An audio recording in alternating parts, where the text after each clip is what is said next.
Bago nga pala ako mag-start sa aking garden, no? I-share ko muna sa inyo kung paano natin alagaan yung ating mga ipinunla o kaya yung ating mga halaman, no? Ayan. Ito tulad nitong ating onion. Itong ating onion ay kailangan lang maximum, no? 14 days ay tutubo na siya. Kapag kumpleto po na naibibigay natin yung tamang humid moist temperature. Tingnan nyo po ito. No? Dahil hindi ko po naibigay yung tamang humid kasi nga malamig po dito. So kailangan niya tinakpan ko po ng plastic. Dapat ay tutubo na siya sa loob po ng 2 weeks. Ayan po, no? Ayan, nagkamali pa ako ng sulat. 2026 dapat, no? Ayan, dapat supposed to be tutubo na siya ay February 8. So, nung nakita ko po, no? After 1 week po, nakita ko wala pagbabago kahit isang tubo. So, ginawa ko, tinakpan ko po dahil hindi niya nakukuha yung humid na kailangan niya. Ganun din yung ating chive. Ayan, no? Kapag ang environment niyo hindi nakakabigay ng humid, takpan nyo na lang po ng plastic. At tamang temperature at moist. Tandaan po natin, tamang humid, moist at saka temperature, yun kailangan natin ibigay sa ating mga pinunla. Diba?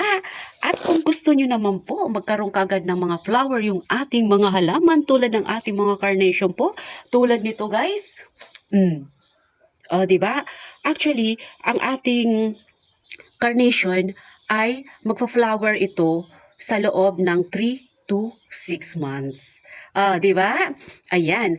Mula sa buto kapag tayo ay nagtanim. Diba? Tingnan nyo po ito. At mag-sprout yan, guys, sa loob ng 10 days. Kahit 5 days po, nag-sprout na po yung ating mga carnation kapag tama po yung ating naibibigay sa kanila. Diba, guys? Alam nyo ba kung ilang months na to? 3 and 10 days. 3 months and 10 days po. Diba guys? Ayan. Ito po yung ating carnation. Okay? Tulad nito, mayroon pa ako ipapakita po sa inyo, no? Kilala nyo na ba itong ating halaman? Ito po yung ating halaman na tinatawag nasturtium. 7 na ba tayo ngayon? 27, 28, walang 28, no? Ayan, more than 1 month na po ito.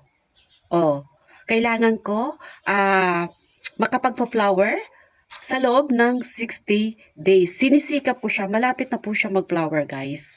No? Nagpa-flower po ito 55 days hanggang sa 80 days. So, sisikapin ko na mag-flower na siya sa loob po ng 60 days. 1 month pa lang ito.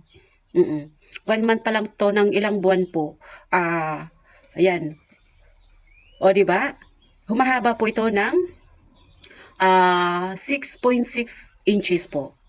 Ito po ay nasturtium. 3 days pa lang po ito ay nag-sprout na siya, guys. Kasi naibigay ko na po yung tamang humid, moist at saka temperature. Kaya kayo, ganun din yung gagawin natin sa ating pag-aalaga, sa ating mga ipinunla, o kaya sa ating mga halaman para mag-flower po sila kaagad. Diba? Sana na. Umpisahan nyo na po kapag nakaka-encounter kayo sa mga sa mga halaman nyo na hindi po nag-i-sprout. Tulad po ito.